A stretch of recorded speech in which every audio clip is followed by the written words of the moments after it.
नाम का निरंतर सुमिरन होना चाहिए। जो भगवान का नाम है वो निरंतर पकड़े रहे, और जब श्रवण कर रहे तो श्रवण पर चित्तवृत्ति लगा दी, फिर उसी का मनन कर रहे। मनन और चिंतन एक ही बात है, मनन और चिंतन एक ही बात है, इसमें कोई अंतर नहीं है। क्योंकि वही मन जब संकल्प विकल्प करता है तो मनन करता बन जाता है, और वही जब एक तार चिंतन करता है तो चित्त बनकर चिंतन कर देता है। एक ही अंतःकरण है जिसे चार भागों में वृत्ति के कारण विभाजित किया गया। संकल्प विकल्प के कारण मन कहा गया, निश्चय करने के कारण बुद्धि कहा गया, चिंतन करने के कारण चित्त कहा गया, और क्रिया को स्वीकार करने के कारण अहंकार कहा गया।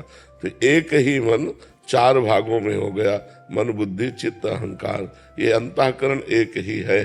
तो जो बुद्धि वृत्ति है वो जब निश्चय कर लेती है परमात्मा सत्य है और उसकी प्राप्ति ही परम लक्ष्य है, तब हमारा चिंतन शुरू हो जाता है। और चिंतन वो जो एक तार हो, अभी चिंतन एक तार नहीं होता, वो विक्षेप पड़ता है। तो विक्षेप जो पड़ता है वो विषय के कारण पड़ता है। जो विषय सुख की हमारे अंदर लालसा है भोगने की, उधर हमारी चित्त वृत्ति चली जाती है। यदि हमको गुरु कृपा से ज्ञान हो जाए कि जिन विषयों को हम भोगना चाहते हैं उन विषयों को कोई भोग रहा है, फिर भी अशांत है, अतृप्त है, उसके अंदर सुखानुभूति नहीं, तो हमको गलत मार्ग में अपनी वृत्ति नहीं देनी चाहिए। तो हर वृत्ति को भगवान के नाम में लगाना चाहिए। नाम ऐसा है जो निरंतर हमारा साथी बन सकता है। नाम जपते जपते जैसे ही बुद्धि पवित्र होती है तो उसमें ज्ञान के नेत्र खुल जाते हैं। अपने आप असत वस्तु, जैसे नकली नोट उठाने की इच्छा नहीं होगी। अपने को पता है नकली नोट पड़े हैं, उठाने की इच्छा नहीं होगी। ऐसे ये संसार के हर सुख नकली है, माया के द्वारा रचित है, स्वाप्निक है। स्वाप्निक माने नकली ही। उमा कहूं मैं अनुभव अपना, सत हरिभजन जगत सब सपना, ये स्वाप्निक है संसार के सुख। तो जब ये ज्ञान हो जाएगा, प्रवचन कर लेना, सुन लेना ये अलग बात है, इसका अनुभव होना, तब हमारा मन इनसे हट करके एक तार भगवान की तरफ जाने लगेगा।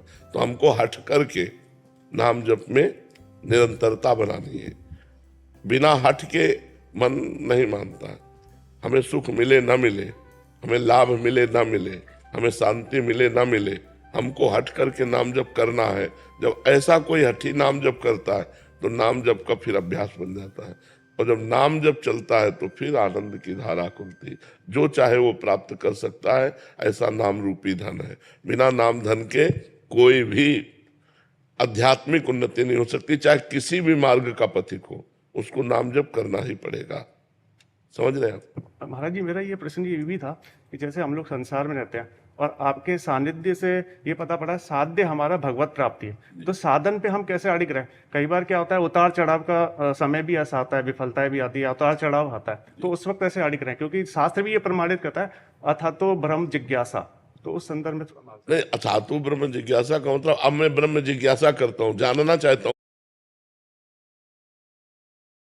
ब्रह्म को जानने के लिए ब्रह्म है सम और संसार है विषम। तो जब संसार को लक्ष्य बनाओगे तो हानि लाभ जय पराजय सुख दुख मान अपमान निंदा स्तुति ये मिलेगी। तो आप दुखी होंगे, सुखी होंगे, हर्षित होंगे, शोकित होंगे। मान मिला हर्षित हो गए, अपमान मिला शोकित हो गए, जय हुई सुखी हो गए, पराजय हुई दुखी हो गए। और यदि आप ब्रह्म की वृत्ति धारण किए तो ब्रह्म है सम। आप सुख में भी सम और दुख में भी सम, क्योंकि आपको दोनों को पता है, दोनों ये नाशवान है। सुख भी नाशवान है और दुख भी नाशवान है। यहाँ की जय भी पराजय है और पराजय भी जय है, इनका कोई अर्थ नहीं है। आप चाहे जितने बड़े पदाधिकारी हो, शरीर छूटा फिर क्या है? जब शरीर ही छूट गया तो आपकी सब विद्या गई और सब पद गया, सब धन दौलत गई, सब मकान मित्र परिवार अधिकार सब चला गया, तो मिथ्या ही तो है। एक बार महाराज जनक जी शैया में सोए हुए थे, तो उन्होंने स्वप्न में देखा कि वो बहुत गरीब हो गए, भूख के मारे व्याकुल हो गए। किसी तरह उन्होंने कुछ दाल चावल मांगे और उसे मिट्टी की हाड़ी में पका रहे थे। वो पकने वाली ही थी कि दो सांड लड़ते हुए आए और वो सब खिचड़ी नष्ट हो गई। और वो ऐसे व्याकुल हुए, पूछो जो ही व्याकुलता हो इसमें आंख खुली तो देखा राजा का वैभव, तो उनका ये सत्य कि वो सत्य। सभा में आए बड़े बड़े विद्वान बैठते थे, उनसे पूछा ये सत्य कि वो सत्य। अब ये और वो का तात्पर्य कोई जाने तो उसका निर्णय करे। उनका भाव था ये सत्य जो देख रहा हूं या जो स्वप्न में देखा वो सत्य। अब बड़े बड़े विद्वान इसका उत्तर नहीं दे पाए। तो महामुनि अष्टावक्र मुनि, अभी नवीन अवस्था थी, अपने पिता को मुक्त कराने के लिए राजा के जनक जी के दरबार में आए। सबने हंसी की। तो पहले ही उन्होंने कहा कि हमने तो सुना था जनक का दरबार ज्ञानियों का दरबार है, यहाँ तो हमको सब। तो बोले आप 8 जगह से टेढ़े। तो बोले हाँ, हमारे स्वरूप को देखा क्या? हमारे शरीर को देखा तो शरीर में क्या है? चाम, हड्डी, मांस। तो यही चीज देखने वाले आप लोग हो, आप लोग ज्ञानी तो हो नहीं, क्योंकि ज्ञानी स्वरूप देखता है, शरीर नहीं। अब सबके होश उड़ गए कि बालक कोई साधारण नहीं। तो जनक जी से कहा हाँ जनक बोल, तेरा क्या प्रश्न है? तो उनका ये सत्य कि वो सत्य। बोले ना ये सत्य ना वो सत्य। जब तू जागृत में था अपने को राजा देख रहा था, थोड़ी देर में स्वप्न में गया तो भिखारी देखा, सब कुछ दुखमय लगा। लेकिन जब जगा तो फिर राजा देखा, तो जो कुछ ही क्षण में असत हो जाता है वो सत्य कैसे हो सकता है? तो ये सत्य न हो सकता। अष्टावक्र गीता का उपदेश करके जनक जी को परम बोध प्रदान किया महामुनि अष्टावक्र जी ने। तो ये जब हमारे ज्ञान में आ जाता है कि न जय सत्य न पराजय सत्य, न मान सत्य न अपमान सत्य, तो ब्रह्म की जिज्ञासा रखने वाला सम को प्राप्त होता है, समता। उस समता को प्राप्त होकर के वो समदर्शी महात्मा, चाहे गृहस्थ हो चाहे विरक्त हो, वो महात्मा ही है। वो समदर्शी महात्मा सुख दुख के ऊपर विचरता है ब्रह्म में, ना कि मायाकृत द्वंद्वों में। वो द्वंद्वातीत अवस्था को प्राप्त हो जाता है। अब इसके प्राप्त करने के लिए हम गृहस्थ हैं, हमारे द्वारा सारे कर्म हो रहे हैं, परिवार का पोषण करना, अर्थ की प्राप्ति के लिए प्रयत्न करना, लेकिन ये सब माया का नाटक है, ये जानते हुए। ये सत्य नहीं है। जैसे एक नाटक में थोड़ी देर के लिए तुम राजा बना दिए जाओ, या थोड़ी देर के लिए तुम कोई कुछ भी रोल दिया जाए, तो आपको पता है ये रोल मैं कर रहा हूं, मैं सत्य में राजा नहीं हूं। ऐसे ही आपको पता मैं आत्मस्वरूप ब्रह्मस्वरूप हूं, मेरा ये कर्तव्य नहीं है। ये जो कर्तव्य हो रहा है मायाकृत है, 3 गुणों के अंतर्गत है, इसलिए वो कर्तव्य करता हुआ भी ज्ञानी अकर्ता रहता है। वो सुख दुख के बीच में रहता हुआ भी वो सुख दुख का भोगता नहीं रहता। पर ये बात केवल प्रवचन से समझ में नहीं आएगी, साधना करनी पड़ेगी। लोक परलोक के समस्त भोगों से वैराग्य, सत असत का विवेक, इंद्रियों का दमन, मन का दमन, तितिक्षा, सहनशील, श्रद्धा, शास्त्र और गुरु के वचनों पर दृढ़ विश्वास, मुमुक्षुता, मैं मुक्त होना चाहता हूं, तब ये ज्ञान टिकता है। जब कठोर नियमों के द्वारा निरंतर ब्रह्माकार वृत्ति संसार के समस्त कार्य करते हुए, अब आप सोचो अपने लोग तो इतना कार्य नहीं जितना राजा जनक जी को कार्य। राजा को कार्य होता है ना। कोई सोचे कि ज्ञानी महापुरुष क्रिया रहित है बाहर से, तो ऐसा नहीं। वो क्रिया प्राण होते हुए भी कर्ता भाव रहित है। कोई सोचे भक्ति कैसे हो सकती गृहस्थी में। अम्बरीश जी चक्रवर्ती सम्राट महाभागवत, राजा जनक जी परम ज्ञानी, दोनों, एक महाभक्ति में और एक ज्ञानी में, दोनों चक्रवर्ती सम्राट राजा होते हुए भी अपने कार्य को कर रहे हैं। इसका मतलब है क्रियाएं गुणानुगुण वर्तनते मनुष्यापार्थ सर्वसा। क्रियाएं मायाकृत है और मैं उसका दृष्टा हूं, मैं करता नहीं हूं। तो कर्ता और भोक्ता भाव रहित महापुरुष ही ज्ञानी होता है, चाहे वो गृहस्थ में हो चाहे वो विरक्त में हो। ये भगवत मार्ग है। इसके लिए जरूरी नहीं कि कपड़ा बदला जाए, इसके लिए जरूरी उद्देश्य बदला जाए, हमारे विचार बदल जाए, हमारा चिंतन बदल जाए। समझ रहे हैं आप? मानसी जी महाराष्ट्र से। राधे राधे। श्री राधे महाराज जी, आपके चरणों में कोटि कोटि प्रणाम। महाराज जी, मेरा प्रश्न है कि जो महापुरुष मुक्ति स्वीकार नहीं करते, उनका कार्य मृत्यु पर्यंत किस प्रकार चलता है? महाराज जी, इनका शायद ऐसा भाव है कि जो गुरुजन होते हैं, मतलब अपना शरीर जब त्याग करते हैं तो उसके बाद वो कैसे, मतलब देखो, मोक्ष भक्तजन ही स्वीकार नहीं करते, सिर्फ भक्तजन।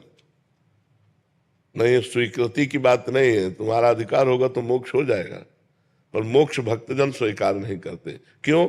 उनकी भगवान में आसक्ति होती है। जिसकी कहीं भी आसक्ति नहीं होती, भगवान में भी आसक्ति नहीं होती, उनका मोक्ष होता है। भक्तों की भगवान में आसक्ति होती है। जैसे भरत जी की राम जी के चरणों में आसक्ति है, तो तीर्थराज प्रयाग से कह रहे, चार पदार्थ भरा भंडारू, अर्थ धर्म काम मोक्ष, ये चारों पदार्थ आपके भंडार में भरे, आप राजा हैं, तीर्थ राजा हैं, और मैं आपसे मांग रहा हूं। क्या मांग रहा हूं? अर्थ न धर्म न काम रुचि, गति न चहो निर्वाण, जन्म जन्म रति राम पद, यह वरदान नान। सीता राम चरण रति मोरे, अनुदिन बढ़े अनुग्रह तोरे। हे तीर्थराज प्रयाग, मुझे न अर्थ चाहिए, न धर्म चाहिए, न काम चाहिए, न मोक्ष चाहिए, मेरा बार बार जन्म हो, लेकिन रघुनाथ जी के चरणों में प्रेम हो, सीताराम के चरणों में प्रेम हो। तो जो भगवान का प्रेमी भक्त होता है वो मोक्ष त्यागी होता है।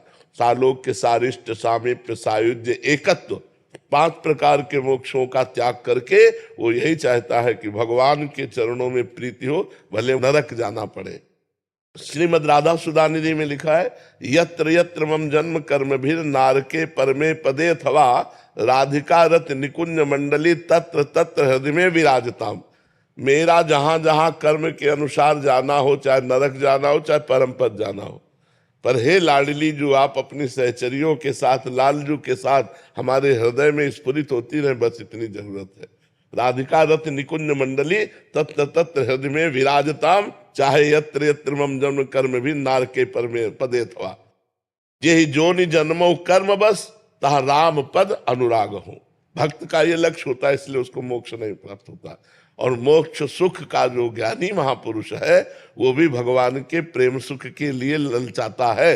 देखो सनक सनंदन सनातन सनत कुमार ज्ञानी महापुरुष है ना, भगवान के दर्शन करने जय विजय ने जब रोक दिया तो साप दिया कि नहीं, कितनी बड़ी उनके अंदर लालसा है भगवान के दर्शन की, कि ऐसे थोड़ा रोक दिया तो असहनीय हो गया, और उन्होंने साप दे दिया, जाओ 3 जन्म के लिए तुम राक्षस भाव को, दैत्य भाव को प्राप्त हो। तो भगवान का रूप ऐसा है, जब जनक जी ने, परम ज्ञानी है ना, और भगवान राम जी को देखा तो देखते ही उनका ब्रह्मानंद में लगा हुआ मन राम रूप में आसक्त हो गया। तो विश्वामित्र जी से कह रहे हैं, इन्हीं विलोकत अति अनुरागा, बरबस ब्रह्म सुख ही मन त्यागा। इनको देखते ही मेरे मन में अनुराग आ गया, और बलात् मेरा मन हटकर ब्रह्म सुख से राम रूप सुख का अवलोकन करने में लग गया। जबकि सहज विराग रूप मन मोरा, मेरा मन सहज बैरागी, जैसे अपने लोगों का मन सहज भी सही है, ऐसे जनक जी कह रहे सहज विराग रूप मन मोरा, मेरा मन सहज वैरागी और ऐसे चितह रहा है जैसे चकोर चंद्रमा को देखता है। तो क्या ये वही पर ब्रह्म है? तो विश्वामित्र जी इशारे से कहते हैं, आपने ठीक जाना। तो राम जी मुस्कुरा देते हैं कि हमारा रहस्य मत खोलिए। तो बोले, ये हमारी यज्ञ रक्षा के लिए चक्रवर्ती सम्राट अवधपति महाराज दशरथ के पुत्र ये राम है, ये लक्ष्मण है। तो ब्रह्म सुख से भी सर्वश्रेष्ठ सुख भगवान का प्रेम सुख है। इसीलिए प्रेमी जनों ने मोक्ष का परित्याग किया। न मोक्षास्याकांक्षा भव विभव वांछा पिचन में, न मुझे मोक्ष की आकांक्षा है और न इस संसार के भोगों की आकांक्षा है, वो भक्त होता है। महाराज जी इसमें एक प्रश्न था, मतलब इस साधक की तरह से पूछ रहा हूँ महाराज जी। महाराज जी जैसे गुरुजन जब शरीर से चले जाते हैं महाराज जी, जैसे हरिवंश महाप्रभु जी हैं महाराज जी, हम उनसे प्रार्थना कर रहे हैं तो वो उसी रूप में हमें, और अगर हम इस दृष्टिकोण से देखें तो महाराज जी वो तो पूरा उनमें मिल गए हैं और वहां चले गए हैं, तो अनुभव कौन कराता है? भगवान।